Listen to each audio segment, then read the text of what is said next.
आज हम हिंदी विषय में आधुनिक काव्य कहानी तथा व्यवहारिक हिंदी इस पुस्तक से देश कागज पर बना नक्शा नहीं होता है इस कविता से दीर्घोत्तरी प्रश्न इसका अध्ययन करेंगे। पहला प्रश्न है, देश कागज पर बना नक्शा नहीं होता। कविता में विहित समकालीन परिदृश्य को स्पष्ट कीजिए। प्रस्तावित, देश कागज पर बना नक्शा नहीं होता सर्वेश्वर दया सक्सेना द्वारा लिखित एक महत्वपूर्ण कविता है। कवि ने समकालीन जीवन संदर्भ को ही अपना रचना का विषय बनाया है। भारतीय माटी से जुड़ी निम्न मध्यम वर्गीय स्थितियों एवं अनुभूति की गुंज उनमें दिखाई देती है। उन्होंने स्वातंत्र्योत्तर सामाजिक, राजनीतिक एवं आर्थिक जीवन को, विसंगतियों को, स्वार्थग्रस्त नेतृत्व, विघटित नैतिक मूल्य, सांप्रदायिकता, भूख, गरीबी, बेकारी एवं शोषण का चित्रण अपनी रचनाओं में खूब किया है। उनके संपूर्ण कविता में दूषित समाज एवं राजनीतिक व्यवस्था का यथार्थ चित्रण किया गया है। उसमें हमें देश कागज पर बना नक्शा नहीं होता कविता में विहित समकालीन परिदृष्टि निम्न व स्पष्ट किया जा सकता है। उसमें एक है समकालीन परिवेश का चित्र। सर्वेश्वर जी की कविता अपने समय और परिवेश की गवाह है। कवि की नज़र अपने आसपास फैले हुए परिवेश पर भी गई है और उस ओर भी गई है जिसमें हमारा परिवेश बदला है। उन्होंने राष्ट्रीय सीमाओं से मिली अंतर्राष्ट्रीय सीमाओं को भी देखा है। वे गांधी, इंदिरा, लोहिया के समय के देश को भी देखते हैं तो उन्होंने भूखा आदमी भी देखा है। उनकी कविता पूरी तरह से देश काल वातावरण से प्रभावित है। तत्कालीन राजनीतिक, सामाजिक, धार्मिक, आर्थिक आदि परिस्थितियों का चित्रण उनकी कविता में किया है। केवल विद्रोह और आक्रोश की अभिव्यक्ति करना उनके कविता का उद्देश्य नहीं है, बल्कि सामाजिक विकास के साथ जुड़े रहने के लिए यह कविता बाध्य करती है। दूसरा है मानवतावादी दृष्टिकोण। समाज के सर्वहारा वर्ग को समृद्ध करके एकता स्थापित करना यह इस कविता का मानवतावादी दृष्टिकोण रहा है। अपने उद्देश्यों की पूर्ति के लिए यह केवल व्यवस्था का विरोध नहीं करता है, बल्कि शोषित और पीड़ितों की समस्याओं का रूढ़ि और परंपराओं के प्रति विद्रोह और शेष मानवतावादी सामाजिक समस्याओं का चित्रण और जीवन के विविध पक्षों का यथार्थ और सार्थक अभिव्यक्ति उक्त कविता में ही किया है। अंत में यह कविता काव्य यथार्थ के प्रति तीव्र सजगता और नवीनतम संवेदना की ताजी अभिव्यक्ति के लिए अपना अलग पहचान रखती है। कवि ने अपने जीवन के विविध पक्षों की अभिव्यक्ति उक्त काव्य के माध्यम से की है। उक्त कविता बहुआयामी है, जिसमें प्रेम का पावन स्वर है तथा प्रकृति की मनोरम छटाएं हैं। साथ ही भूख एवं गरीबी का सजीव चित्रण हुआ है। इतना ही नहीं, राजनीतिक सामाजिक स्थिति पर करारा व्यंग्य भी किया है। राजनीतिक शोषण का चित्रण। सर्वेश्वर जी की काव्यानुभूति अत्यंत सहज और वर्णन का क्षेत्र अत्यधिक व्यापक है। कवि ने अपनी कविता के माध्यम से राजनीतिक शोषण पर कड़ा सा व्यंग्य किया है। आधुनिक युग में गांधी जी के अहिंसक का सिद्धांत केवल मात्र एक तरह का नाम मात्र रह गया है, क्योंकि इस पूंजीवादी के सिद्धांत को बदलते हुए इस संदर्भ में कविता लिखी गई है या कवि का कहना है, इस नदी में न जाने कितनी बार बाढ़ आई है, रंगों में खून खौला है, पर हर बार अंगीठियों से तमतमाए चेहरों पर रोटियां ही सेंकी गई। कवि ने अपनी कविता में देश की स्थिति का चित्रण किया है। विज्ञापनबाज शासकों को मिथ्यादर्शों, सत्ताधीनों के तथाकथित समाजवाद, पाशविकता का दर्शन दिखाई देता है। वर्तमान परिवेश को सर्वत्र भूख, गरीबी और पीड़ा व्याप्त है। कवि इस स्थिति को देखते हैं और शासन तंत्र पर अपना शेष व्यक्त करते हैं। 4 है वर्तमान समाज की दारुण यथार्थ का चित्रण।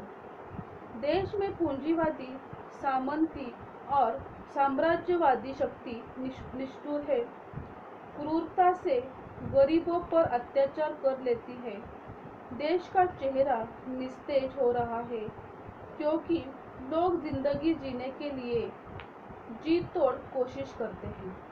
यथार्थवादी और विसंगतियों से ग्रस्त देश की जनता का चित्रण उक्त कविता के द्वारा किया गया है। वर्तमान समाज कवि ने वर्तमान प्रशासन व्यवस्था पर तीखे व्यंग्य बाणों का प्रहार किया है। वर्तमान शासन व्यवस्था की सड़ी गली रीति रिवाज, नियम कानून, कर्मचारियों का भ्रष्टाचार सभी कवि ने मन को दुख से भर देता है और कवि कटु सत्य बन गया है। प्रत्यक्ष जीवन की विसंगति तथा सामाजिक दुर्व्यवस्था के कारण कवि मन में जनसामान्य का दुख दर्द, उसका तीव्र ताप ही कवि को विद्रोही विरोधी बनने को विवश करता है। 5वां है आधुनिक भावबोध। प्रस्तुत कविता के द्वारा कवि ने आधुनिक भावबोध के सभी स्तरों को खोलने का प्रयास किया है। अपने विवेक के समाज में व्याप्त भ्रष्टाचार को न सह पाने के कारण और अपने भीतर सत्य की आग का अनुभव करने के कारण कवि विद्रोह बन जाता है। सर्वेश्वर जी का कवि पर, उनके जो मन समाज के उपेक्षित लोगों पर तथा शासन व्यवस्था की विसंगतियों से अन्यायग्रस्त मजदूरों, असहाय एवं निर्धनों के दुख दर्द को दिखा देखकर पीड़ा से, वेदना से भर उठा है। कविता में प्रस्तुत यह वेदनाभूति कृत्रिम नहीं है। कवि ने समाज की असमानता, दुर्बलताओं, विषमताओं से उत्पन्न सामान्य लोगों की व्यथा का अनुभव उक्त कविता के द्वारा प्रस्तुत किया है। स्वतंत्रता के बाद देश में गरीबी, अनित्य, अत्याचार एवं शोषण आदि का भी प्रसार हुआ है। इस व्यथा, दर्द और पीड़ा से बाहर आना संभव नहीं है। कवि कहता है, याद रखो, एक बच्चे की हत्या, एक औरत की मौत, एक आदमी का गोलियों से चिथड़ा तन किसी शासन का ही नहीं, संपूर्ण राष्ट्र का ही एक प्रकार का पतन है। यह वो अपने कविता के पंक्तियों में बताता है। 6 है शासन व्यवस्था का यथार्थ चित्र। सर्वेश्वर जी ने प्रस्तुत कविता के द्वारा शासन व्यवस्था का यथार्थ चित्रण बताते हुए स्पष्ट किया है कि ऐसा खून बहाकर धरती में जज्ब नहीं होता, आकाश में फहराते झंडों को काला करता है। कवि ने उक्त कविताओं के द्वारा समाज की वर्तमान दुर्दशा का चित्रण प्रस्तुत किया है।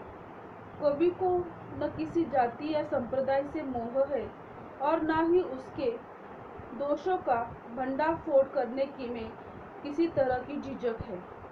इस संदर्भ में कवि कहता है, जिस धरती पर फौजी बूटों के निशान हो और उन पर लाशों गिरी हो, वह धरती यदि तुम्हारे खून में आग बनकर नहीं दौड़ती तो समझ लो तुम बंजर बन गए हो। तुम्हें यहाँ सांस लेने तक का नहीं अधिकार, तुम्हारे लिए नहीं रहा अब यह संसार। आधुनिक परिवेश तथा विजय की समस्याओं का चित्र। प्रस्तुत कविता के द्वारा कवि ने आधुनिक परिवेश तथा जीवन की समस्याओं का चित्रण किया है। यथार्थ में यह कायरों का देश है। यहाँ लोग देखने को आगे तो देखते हैं, चलने पर वो पीछे चलते हैं। मतलब देखते तो आगे है लेकिन उनके विचार यह पीछे ही रहते हैं। और विवेक के नाम पर प्रत्यंचा चढ़ाने से मना करते हैं। बहुनय समाज में घुटनों के बल चलने की शिक्षा देते हैं। अंततः यह दृश्यव्य है कि कवि ने आजादी के बाद की स्वार्थपरकता और निर्भरता को स्पष्ट किया है। वर्तमान समय की राजनीतिक सामाजिक स्तर पर जितने भी छल छदम प्रपंच, मूल्यहीनता, भ्रष्टाचार, शोषण, उत्पीड़न व्याप्त है, उनको बड़ी बेबाक शब्दावली में व्यक्त किया है। प्रस्तुत कविता के द्वारा कवि ने युगीन समस्याओं और देश के बदलते मानचित्र को स्पष्ट किया है।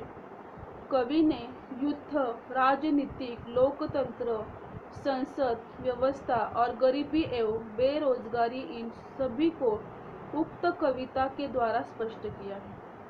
प्रस्तुत कविता में समाज के उपेक्षित लोग तथा शासन व्यवस्था की विसंगतियों में अन्यायग्रस्त मजदूरों, असहाय एवं निर्धनों के दुख दर्द को व्यक्त किया है। उसका निष्कर्ष आएगा। इस प्रयुक्त विवेचन के आधार पर निष्कर्ष में हमें यह मिलता है सीख कि देश कागज पर बना नक्शा नहीं होता। कविता के द्वारा कवि ने समकालीन परिदृष्टि को उजागर किया है। इस तरह से हम प्रश्न दूसरा भी पढ़ेंगे। देश कागज पर बना नक्शा नहीं होता, कविता का भावार्थ स्पष्ट कीजिए। उत्तर है, देश कागज पर बना नक्शा नहीं होता कविता सर्वेश्वर दया सक्सेना द्वारा लिखित एक महत्वपूर्ण कविता है, जिसमें कवि ने युगीन राजनीति का वास्तव चित्रण अंकित किया है। सर्वेश्वर जी अपने जीवन में किसी राजनीतिक मतवाद से नहीं जुड़े। उनकी अपनी सामाजिक मान्यता थी, जिनसे उन्होंने कोई समझौता नहीं किया। वे विद्रोही व्यक्तित्व के साहित्यिक थे और यही से बीज उनमें बचपन से ही पड़ गए थे। उनका यह विद्रोह वर्तमान व्यवस्था में विविध मौका परस्ती को देखकर पनपता रहता है। वे साहित्य के सभी विधाओं में प्रयोगों को हिमायत करते हैं। उनकी कविता में सामाजिक, आर्थिक और राजनीतिक ढांचे में परिवर्तन के लिए विद्रोह की हिमायती रहती है। उनकी कविता में सामाजिक, आर्थिक और राजनीतिक ढांचे में परिवर्तन के लिए विद्रोह है। प्रस्तुत कविता के द्वारा सर्वेश्वर जी ने सामाजिक व्यवस्था के प्रति आक्रोश प्रकट करते हुए लोकतंत्र और राजतंत्र की व्यवस्थाओं पर भी चोट करते हैं, जहां मानवीय अस्मिता अन्याय और शोषण का शिकार हुई है। देश कागज पर बना नक्शा नहीं होता, इस कविता का भावार्थ। देश कागज पर बना नक्शा नहीं होता, इसका भावार्थ हम स्पष्ट करेंगे। कुंठाग्रस्त मानो। यदि तुम्हें घर के एक कमरे में आग लगाई है, तो क्या तुम दूसरे कमरे में सो सकते हो? इस प्रश्न का कवि ने मानव की कुंठाग्रस्त मनस्थिति का चित्रण किया है, क्योंकि आज मानव इतना बेबस हो गया है कि अपनी बेबसी को व्यक्त भी कर नहीं पाता। अंततः एक अनाकर्षक और बेसुरी ध्वनि उत्पन्न करके भी न तो किसी को चेतावनी दे पाता है और न ही किसी को अपनी ओर आकर्षित कर सकता है। आज मध्यम वर्गीय चेतना कुंठित होकर जड़त्व हो गई है। वह बहुत कुछ कहना चाहती भी है, लेकिन अभिव्यक्त दे पाने में असमर्थ है। 2. लोगों की मानसिकता पर करारा व्यंग्य प्रहार। प्रस्तुत कविता में कवि ने यह स्पष्ट किया है कि जब चारों ओर लोग इस बात पर कमर बांधे हो कि वे अपनी बात नहीं समझेंगे, तब अपने सामने दो ही रास्ते रहते हैं, या तो चुप रहे, अपनी बात न कहे, या फिर उसे इस ढंग से कहे कि सुनने वाला तिलमिला उठे। उनकी कलई उतर गए। कवि ने दूसरा रास्ते से चुनना श्रेष्ठ समझा है। उन्होंने अपने व्यंग में इतनी शक्ति पैदा कर ली है कि सुनने वाले के दिमाग की खिड़कियां खुल जाए। इसमें उन्होंने संदर्भ दिया है कि यदि तुम्हारे घर के एक कमरे में लाशें सड़ रही हो तो क्या तुम दूसरे कमरों में प्रार्थना कर सकते हो? यदि हाँ, तो मुझे तुमसे कुछ भी बात नहीं करनी है या कुछ भी नहीं कहना है। तीसरा है लोकमानस का यथार्थ चित्रण। प्रस्तुत कविता में लोकमानस लबालब भर दिया गया है, तो वह प्रकृति पर प्रति विशेषण आकर्षक के साथ किया गया है। प्राकृतिक परिदृष्टि के संदर्भ में अपनी वैभवपूर्ण विन्यास में उभरता नहीं है। कवि उसे जीवन के सूक्ष्मतम यथार्थ और परिवेश के तहत देखना पसंद करता है। इसलिए लोकमानस का सीधा संबंध मानवीय स्थितियों में है। आधुनिक काल में बौद्धिक क्षेत्र में महत्वपूर्ण परिवर्तन हुए हैं। उनमें प्रमुख है प्रश्नाकुलता का क्षेत्र और उसका विस्तार। प्रस्तुत कविता से यह स्पष्ट होता है कि कविता कवि मन को मोह ले डालने वाली वस्तु नहीं है। उक्त कविता का यथार्थ प्रकृति के साथ का एक ऐसा विलयन है जिसमें जीवन यथार्थ का ऐसा तक का ताज संदर्भ है जो इतना सहज और तल्लीन है। आधुनिक युग में मानव अपने वातावरण पर बहुत सारे आघात पहुंचाता है। इसी संदर्भ में परिस्थितियों पर आधारित एक विचारधारा का विकास होता हुआ हमें दिखाई देता है। चौथा है वर्तमान व्यवस्था का वास्तविक चित्रण। सर्वेश्वर जी ने गहरी राजनीति समझी है। प्रजातंत्र में हो रहे भ्रष्टाचार, भ्रष्ट राजनीति तथा राजनेताओं में से जन विरोधी दूसरे चित्र में सर्वेश्वर जी ने बड़े कड़े शब्दों में अपने काव्य में चित्रित किए हैं। वर्तमान व्यवस्था बिल्कुल चरमरा गई है। इसी सत्ता व्यवस्था में साधारण व्यक्ति असहाय निरीह जीवन जीने में अभिशाप्त है। राजनेताओं ने प्रजातंत्र में अपने नैतिक मूल्यों का परित्याग करके अवसरवादी और भ्रष्टाचारी काम किया है। कविता को सामान्य उत्तरदायित्व के रूप में स्वीकार करना यह कवि का सबसे बड़ा जागरूक होकर समाज का बदलाव वह चाहता है कि समाज में इस तरह यह कवि ने मार्क्सवादी विचारधारा में आग्रह किया है। वर्तमान है उनको बड़ी बेबा शब्दावली में व्यंग के माध्यम से व्यक्त किया है। अंततः आजादी के बाद स्वार्थपरता और निर्ममता के बाद सर्वेश्वर जी ने काव्य का विषय रहा है। पांचवा है समाजवाद स्वाधीनता। आज स्वतंत्रता के इतने वर्ष बाद भी देश और समाज में गरीबी जनता के लिए जैसे स्वाधीनता मिली है न हो, क्योंकि उनकी जिंदगी और वाद से बदतर हुई है। देश के लोग आज़ाद होने पर भी भोगने के लिए बदल गए हैं, ढो रहे हैं। उनमें कहीं असंतोष दिखाई देता है। इस असंतोष के विरुद्ध क्रांति भी होती है तो सत्ताधारी लोग उनके कुछ लोगों द्वारा समाप्त कर दी जाती है। इस संदर्भ में सर्वेश्वर जी लिखते हैं, रंगों में खून खौला है पर हर बार अंगीठियों से तमतमाए चेहरों पर रोटियां ही सेकी गई है।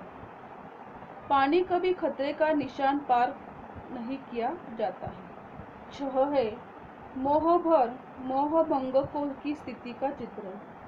सर्वेश्वर जी ने अपने कविता में राजनीतिक विसंगतियों के तीखे स्वर को व्यक्त किया है। उन्होंने अपनी कविता में तत्कालीन देश की अव्यवस्था, प्रशासन की विफलता, विविध योजनाओं की विफलता सिद्ध हो चुकी थी। सन 1960 के बाद में मोहभंग को सर्वेश्वर जी ने अपनी कविता में चित्रित किया है।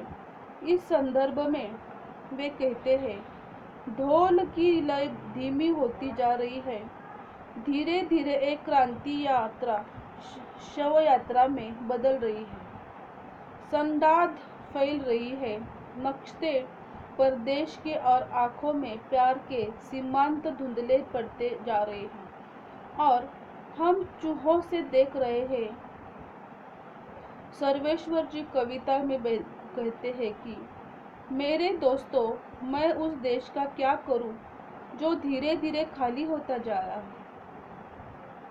मेरे दोस्तों, धीरे धीरे कुछ नहीं होता, सिर्फ मौत ही होती है। इस तरह से कवि ने अपने कविता का इस प्रश्न में देश कागज पर बना नक्शा नहीं होता है, इस प्रश्न में उसका भावार्थ समझाने की कोशिश की है। भावार्थ का जो 7वां भाग है, जो 7वां जो पॉइंट है, वो हम अगले सेशन में पढ़ेंगे और उसका अध्ययन करेंगे। धन्यवाद।